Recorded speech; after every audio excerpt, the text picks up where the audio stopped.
Bismillahirrahmanirrahim. Assalamualaikum warahmatullahi wabarakatuh. Hari ini kita akan melanjutkan pembelajaran kita tentang gangguan organ pencernaan manusia.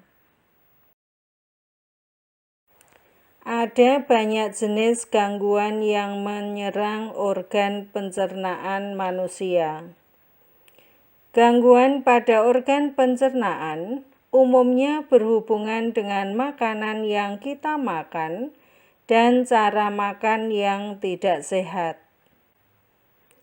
Macam-macam gangguan atau penyakit pada organ pencernaan manusia, di antaranya adalah karies gigi, gondongan, diare, MAH, apendisitis, tukak lambung atau ulkus, tifus, konstipasi atau sembelit, dan yang terakhir adalah hemoroid.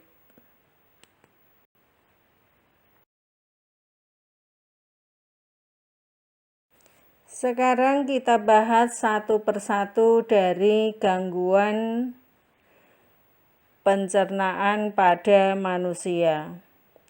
Yang pertama adalah karies gigi. Karies gigi terjadi karena lapisan email gigi terkikis asam yang dihasilkan oleh bakteri. Bakteri tersebut tumbuh pada sisa-sisa makanan yang tertinggal di sela-sela gigi dan menghasilkan asam. Asam dapat menyebabkan hilangnya kalsium dan fosfat.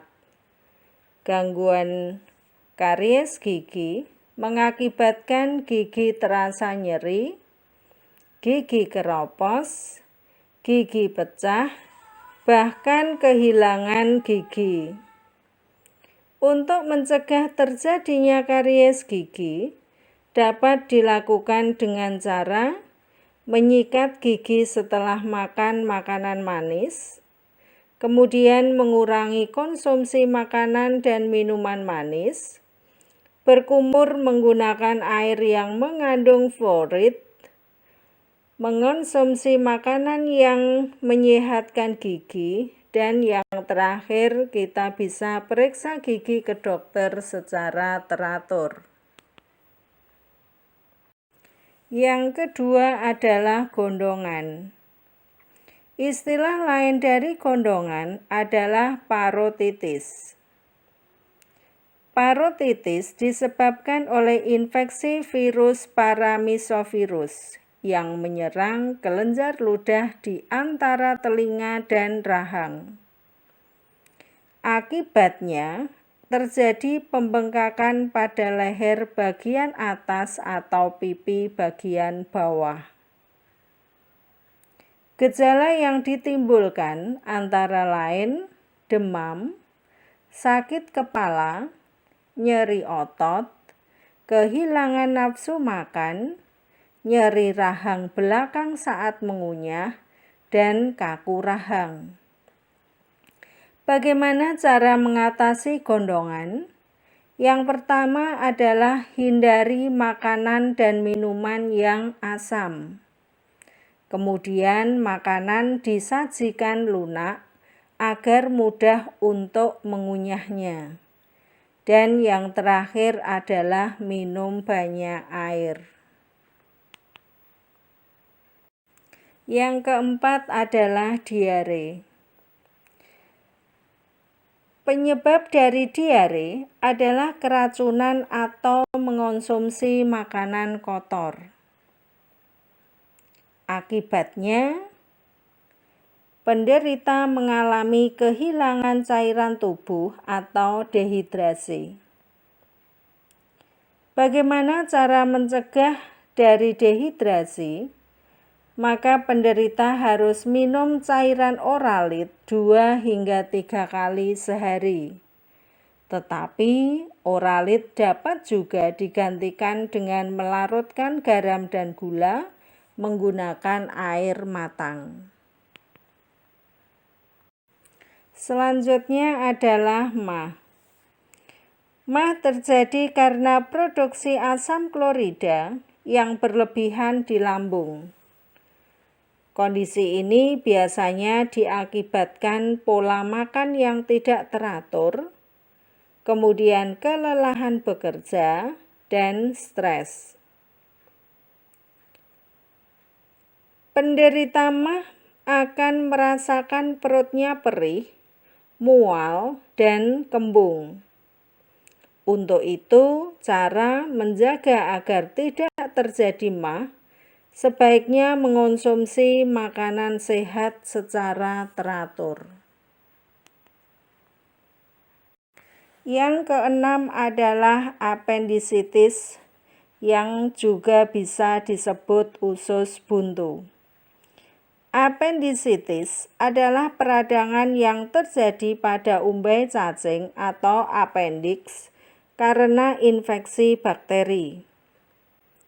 Penderita akan merasakan sakit di perut sebelah kanan bawah.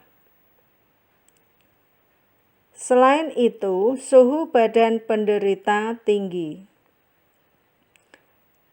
Cara mengatasi apendisitis bisa dengan terapi pengobatan, tetapi jika terlalu sulit untuk disembuhkan, maka bisa dilakukan operasi. Yang ketujuh adalah tukak lambung atau ulkus. Tukak lambung merupakan luka yang muncul pada dinding lambung akibat terkikisnya lapisan dinding lambung.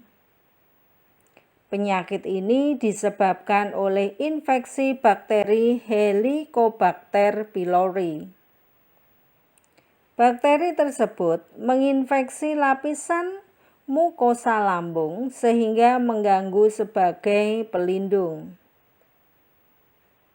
Gejalanya adalah nyeri perut, nyeri pada ulu hati, mual, tidak nafsu makan, serta adanya gangguan pencernaan. Bagaimana cara mengatasi tukak lambung? Yang pertama adalah hindari makanan pedas atau berlemak. Selain itu, makan dengan porsi kecil, tetapi harus dilakukan sesering mungkin. Dan yang terakhir adalah mengurangi konsumsi teh dan kopi. Selanjutnya adalah tifus. Tifus merupakan penyakit peradangan pada usus halus yang disebabkan infeksi bakteri Salmonella typhosa. Pada umumnya penyakit ini menyebar melalui makanan dan minuman yang telah terkontaminasi. Bakteri masuk melalui mulut dan menyebar ke lambung, lalu ke usus halus. Bakteri tersebut memperbanyak diri di dalam usus halus. Gejala yang ditimbulkan antara lain menggigil, pusing, lemas, nafsu makan hilang, sembelit, suhu tubuh tinggi, serta mengigau. Bagaimana cara mengatasi tifus? Yang pertama adalah menjaga kebersihan. Menjaga kebersihan di sini baik diri sendiri dengan cara mencuci tangan secara teratur, menjaga kebersihan makanan dan minuman, serta menjaga kebersihan alat-alat makanan dan minuman. Selain menjaga kebersihan diri sendiri, kita juga harus menjaga kebersihan lingkungan, baik lingkungan rumah, sekolah, ataupun masyarakat. Selain menjaga kebersihan, juga bisa pemberian vaksin TCD. TCD adalah tipus, kolera, dan disentri. Kemudian konstipasi, juga bisa disebut dengan istilah sembelit.